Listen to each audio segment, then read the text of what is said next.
standing in the middle of a plot that we farmed for a few years now.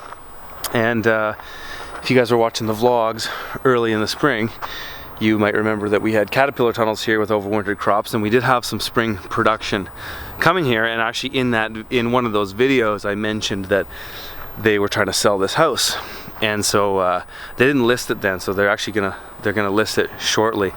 And you know, the real estate market here in the Okanagan right now is pretty saturated, and there's not a lot moving. So I imagine having something like this in the back of their yard when they're trying to sell their house would not be a selling point, probably get a lot of questions. So in this video, I'm just going to explain to you kind of what's going to happen in order to get this back to normal.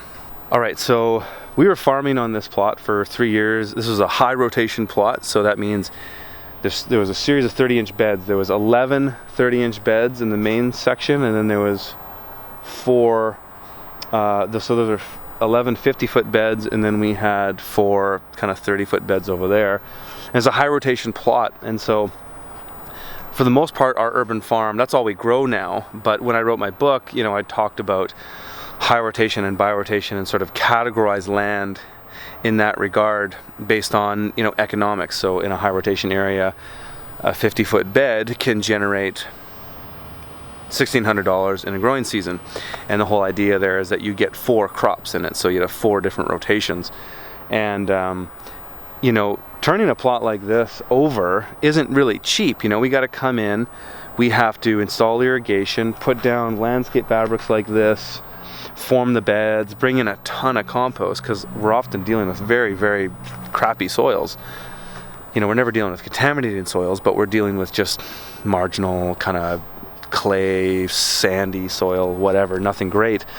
And so we put quite a bit of resources in to make a plot work, and that's usually why if we take on land, which we're not taking on any more land actively anymore, but when we do, we always ask our landowners for a 3-year commitment, because that gives us enough time to, I mean, to be honest, we recoup the costs probably in the first harvest of the crops, but it gives it enough time that the cost to set this up is totally absorbed by the profit of the plot.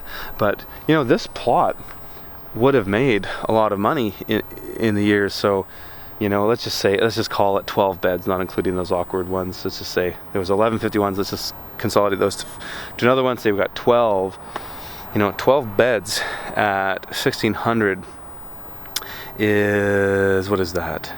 It's like $19,200, something like that. Let's just call it 20 grand. So in a season, a plot like that can make about 20 grand growing high rotation crops. So, you know, even if our worst case scenario to set this up was $1,000, which is probably what it would be, the irrigation would be worth about $500 to set this up, and then, you know, labor and time to get it going. So let's call it even $2,000. So even after a year, you still got, you know, a net of $18,000 on a plot like this. So still all good.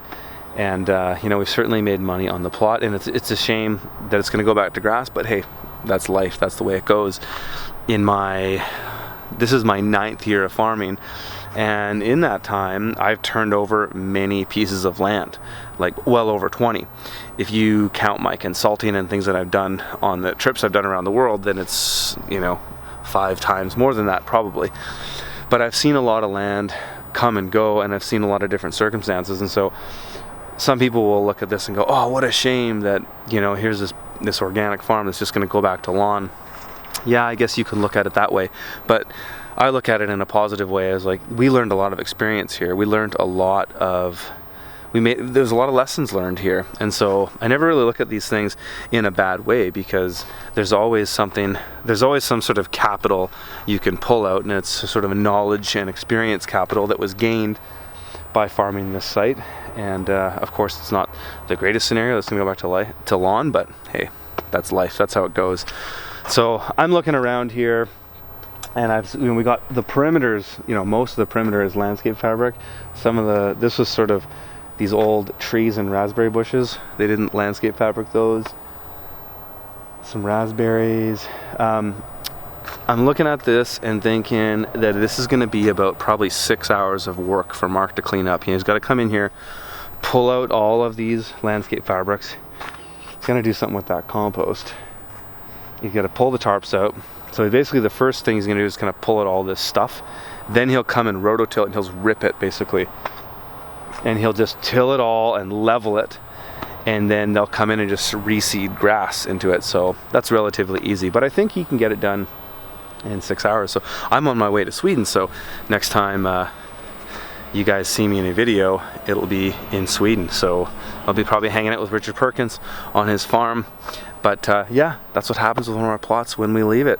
Not always, you know, sometimes they go back to gardens, like Garth's place. If you guys watched that video I did, I'll leave a link to it in here, that I did with Garth. I think it was in the spring. And I helped them shape out the beds, get it ready for a garden that they're going to share, and maybe I'll do another video with him before I leave. We'll see if I can swing that. But you know, they don't always go back to lawns. Sometimes they go back to farms or gardens, and sometimes I've given them to people to farm themselves too. So you never know which way it's going to go. But if you guys like that, hit the subscribe button, hit that notification button next to it, like and share the videos with your friends, and I'll talk to you guys later.